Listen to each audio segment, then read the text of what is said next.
హరి ఓం. ఆరో సూర్య శ్రోతలందరికీ స్వాగతం అండి. మనం ఉమా సహస్రం మొదలుపెట్టాము. అందులో ప్రథమ శతకంలో ప్రథమ స్తవకంలో 10 శ్లోకాలు శ్లోక సంఖ్యను బట్టి చెప్పుకున్నాము. అందులో చెప్పుకున్న కంటెంట్ విషయం ఏమిటండి అంటే, ఈ పరమపురుషుడు అని చెప్పుకుంటున్నది సత్యలోకమని, అతని చుట్టూ ఉన్నటువంటి ఒక మహాశక్తి అని చెప్పుకునేటువంటిది తపోలోకమని, ఈ తపోలోకము చుట్టూ ఉన్నటువంటిది జనలోకమని, ఈ జనలోకానికే ఆకాశమని, శూన్యమని, గగనమని, వ్యోమమని చాలా చాలా పేర్లున్నాయని చెప్పుకుంటూ వచ్చాం. అది చివరికి దక్షుడు గురించి కూడా మనం చెప్పుకున్నాం. ఓకే, అందులో ఆ దక్షుని యొక్క గర్భంలో జన్మించింది కనుక ఆమె దాక్షాయిణి అనే ఒక శక్తి గురించి కూడా మనం పరిచయం చేసుకున్నాం. దాన్ని ముందుకు తీసుకెళ్తూ 11వ శ్లోకం నుంచి చూద్దాం. సత్యాః ప్రాగపి శక్తేః ప్రాదుర్భావః సకీర్త్యతే ప్రథమః ఈశాభిమానమయ్యాః పృథగభిమానిత్వనిష్పత్యాః.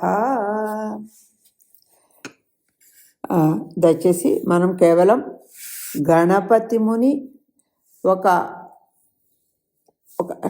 అంటే ట్రాన్స్ అంటే ఒక ఉన్నతమైన స్థలం నుంచి ఈ ఉమాసహస్రం రాశారు అని పదే పదే చెప్పుకుంటున్నాము.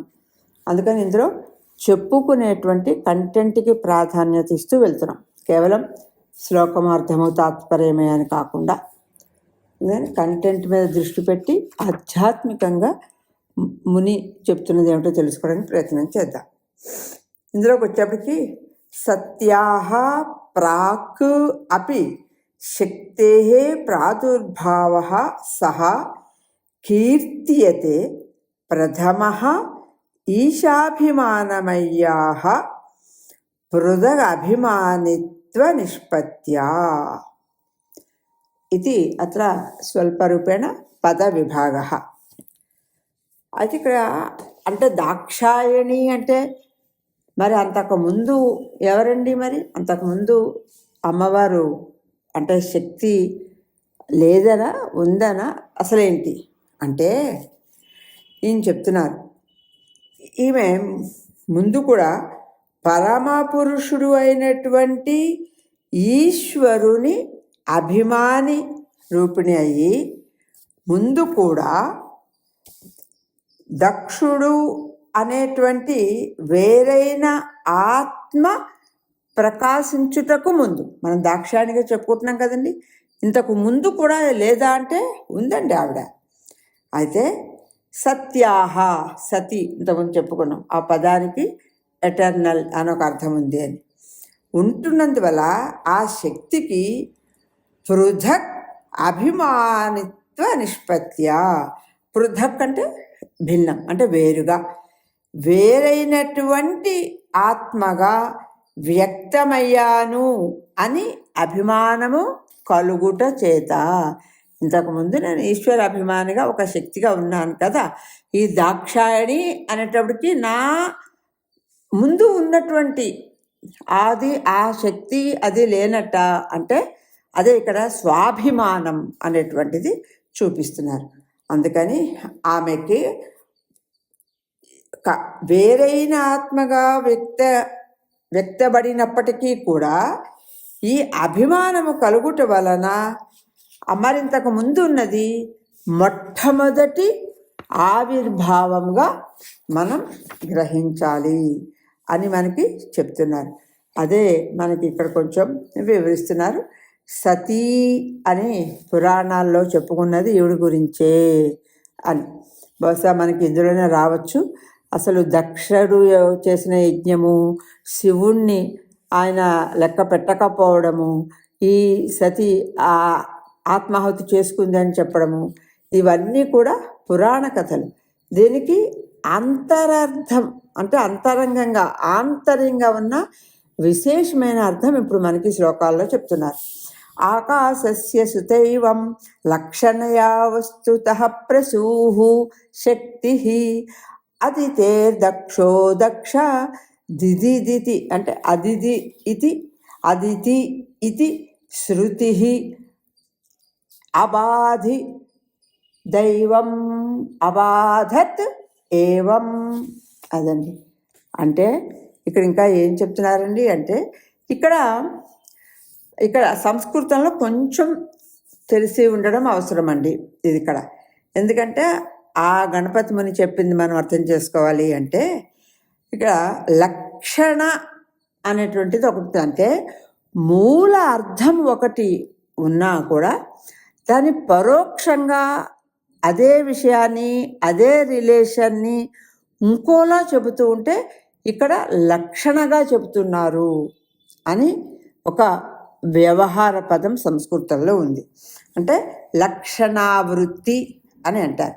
అంటే ఎక్కడికి తీసుకురావాల్సి వస్తుందండి? ఇంతకుముందు మనం చెప్పుకున్నాం అదితి యొక్క పుత్రుడుగా దక్షుడు అని.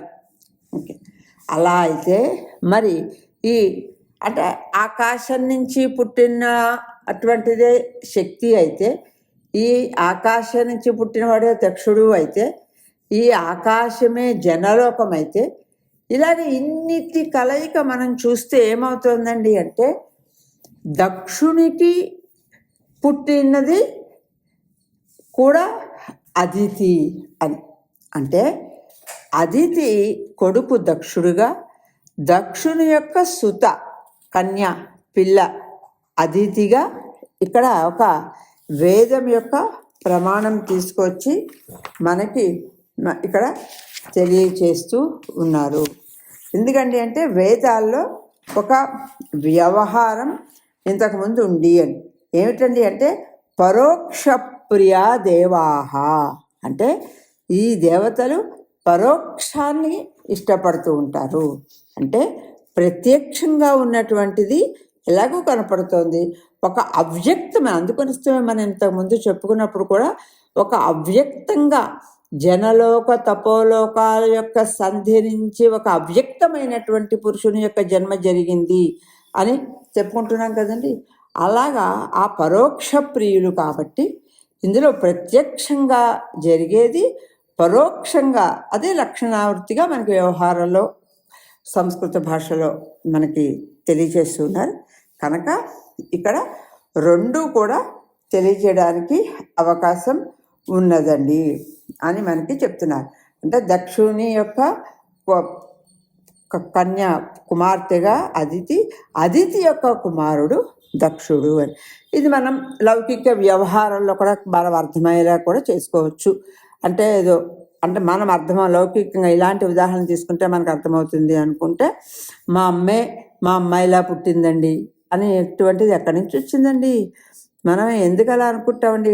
మనందరికీ అదే, ఈ వేదం కూడా మనందరికీ అలా బ్లడ్లో వెళ్ళిపోబట్టి, అంటే ఈ దూరికే మనకు అర్థం అవడానికి చెప్తున్నాము.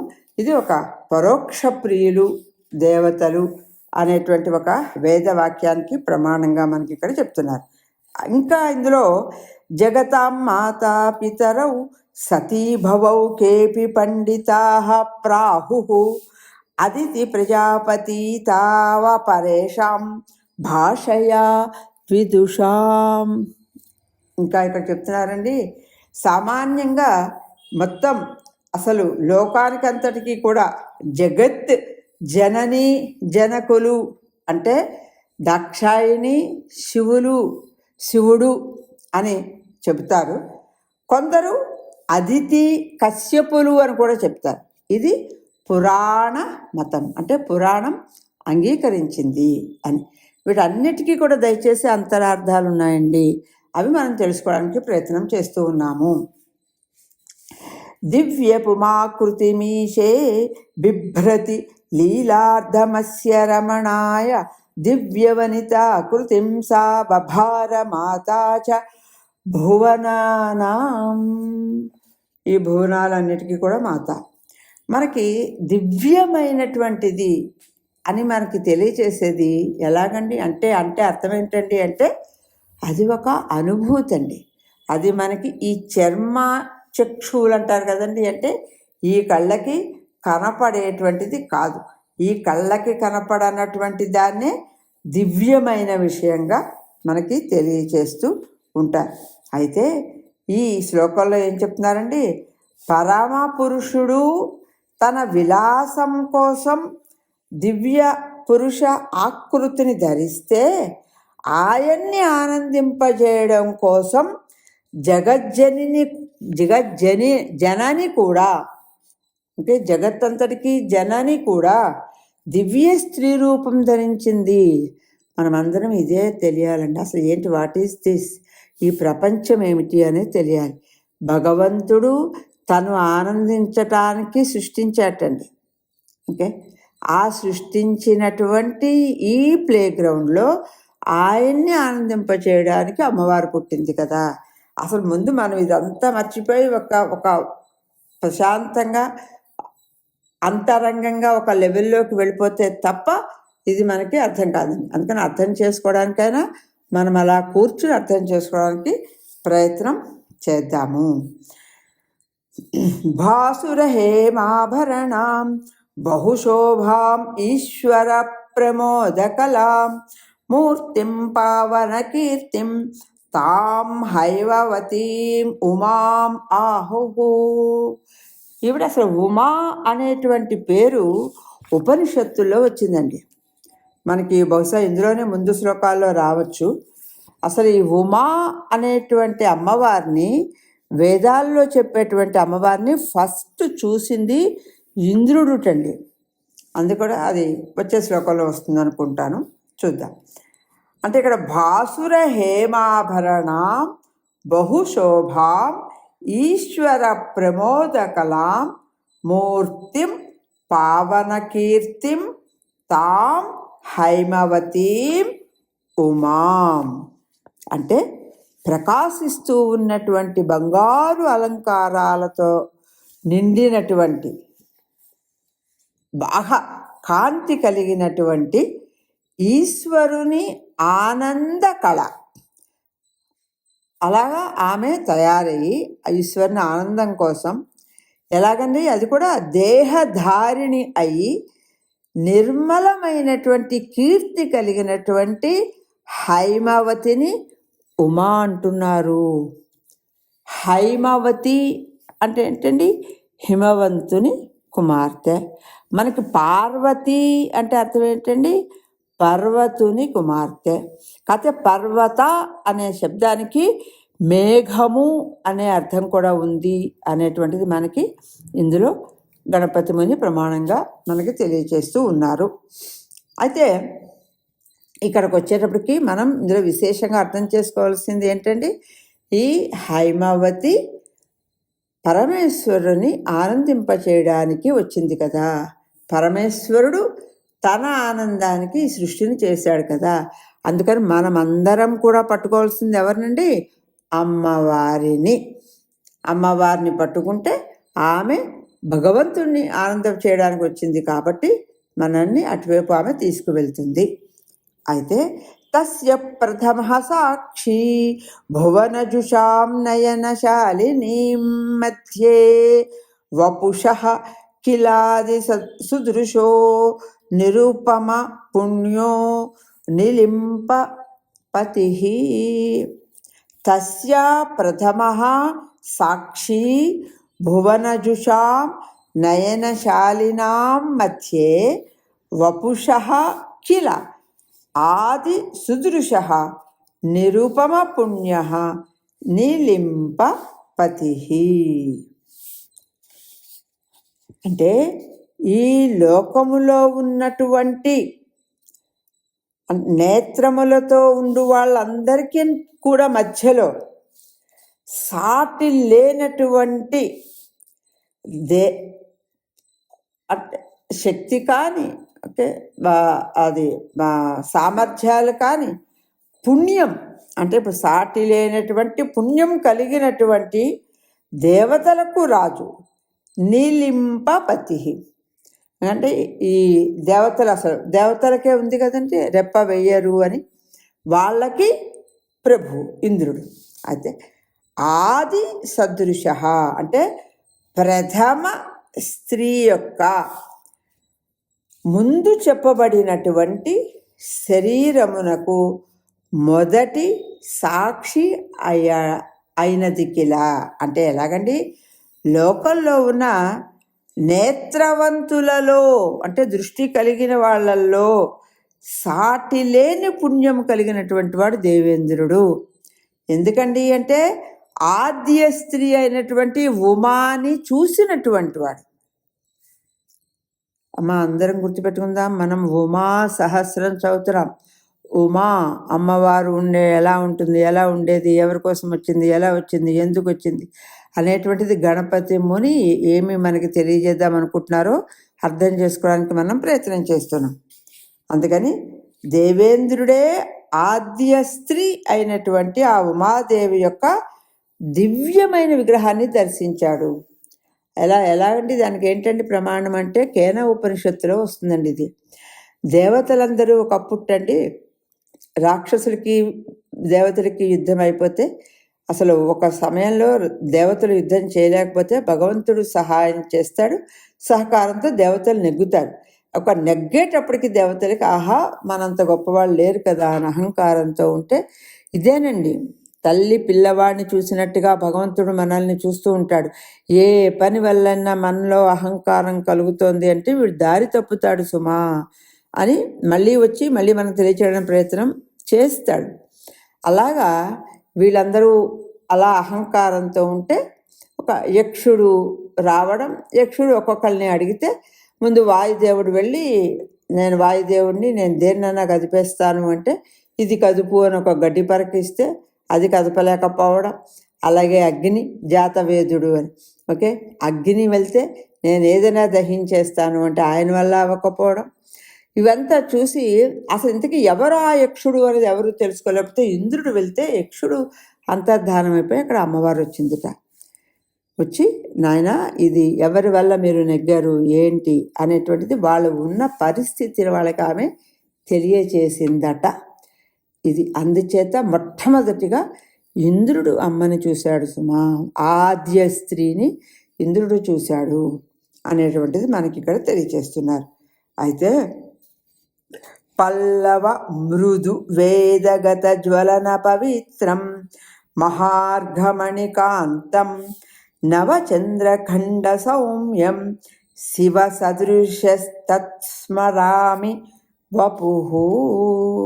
ఇంకా పల్లవ మృదు వేదిగత జ్వలన పవిత్రం మహార్ఘమణికాంతం నవచంద్రఖండ సౌమ్యం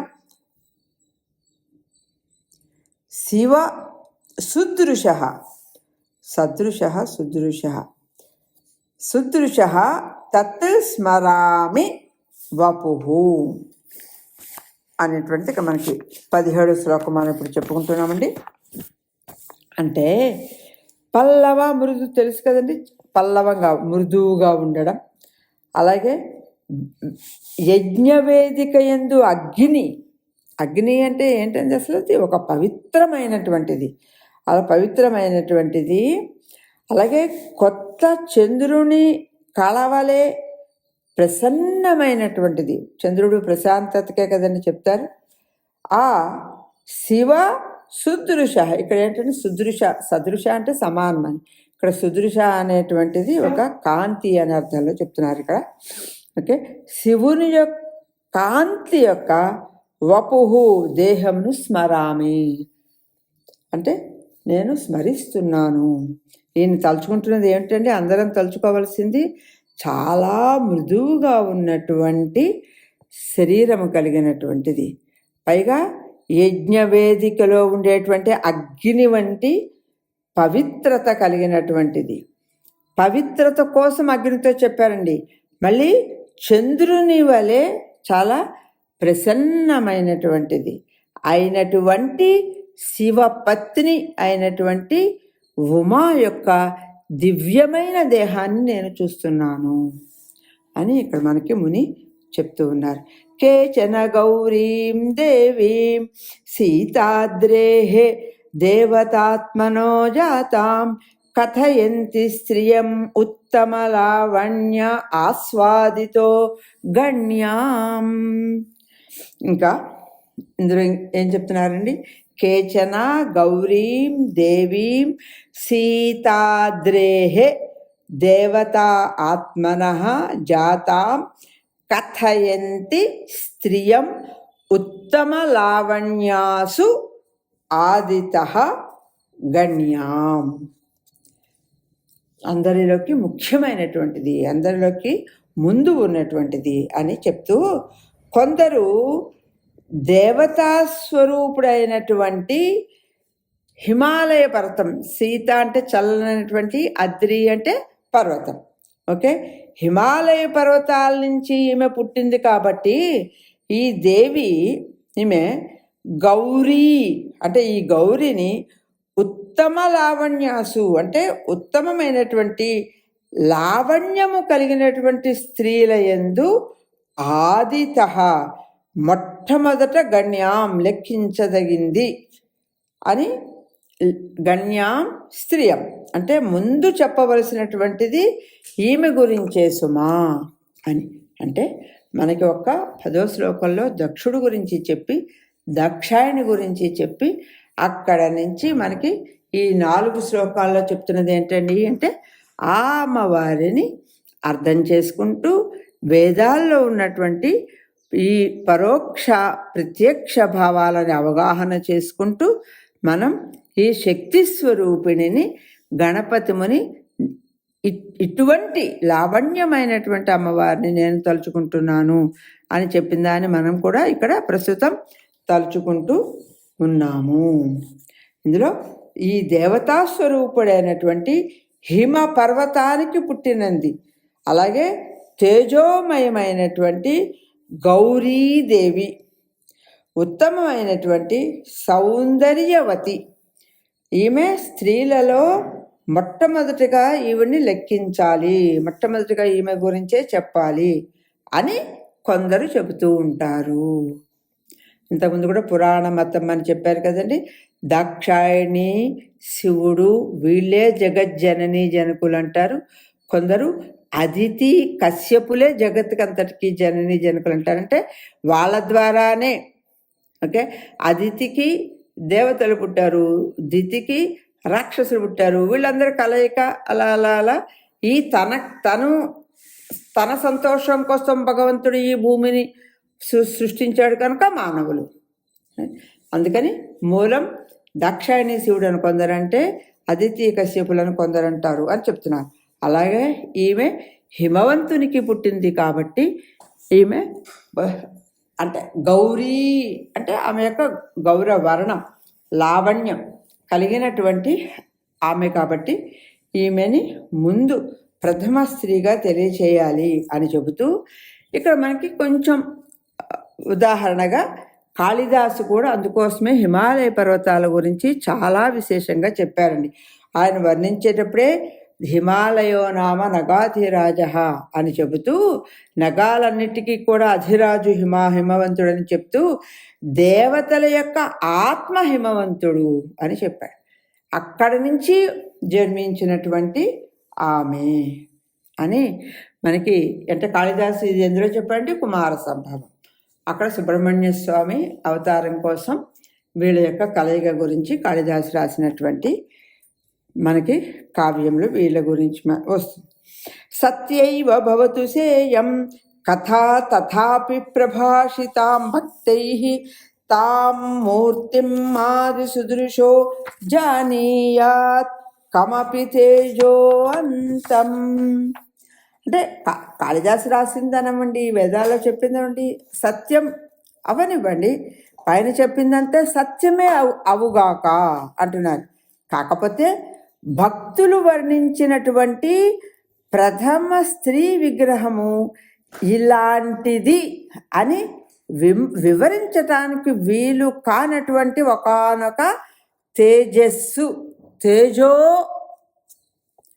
పుంగం అంటే తేజో ఆకారం, తేజస్సు కలిగినటువంటిది, తేజస్సు కలిగినటువంటి ఒక అంశంగానే తప్ప దానికి ఒక ఆకారంగా అది రాలేదు అనేటువంటిది అందరం గ్రహించాలి సుమా అని మనకి తెలియచేస్తూ ఉన్నారు.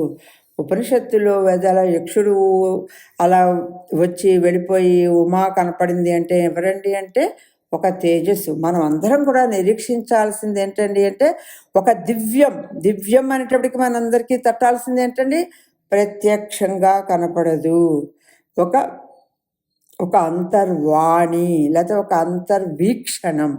దానికోసం మనం ఎదురు చూడాలి, దానికోసం మనం ప్రయత్నం చేయాలి. అందరం కూడా ఇది చదవగలగడం ఒక అదృష్టం, చెప్పగలగడం ఒక అదృష్టం, వినగలగడం మహా అదృష్టం. కాబట్టి అర్థం చేసుకుందాం, ఆచరణలోకి తీసుకొస్తూ ముందుకు వెళ్దాం. స్వస్తి.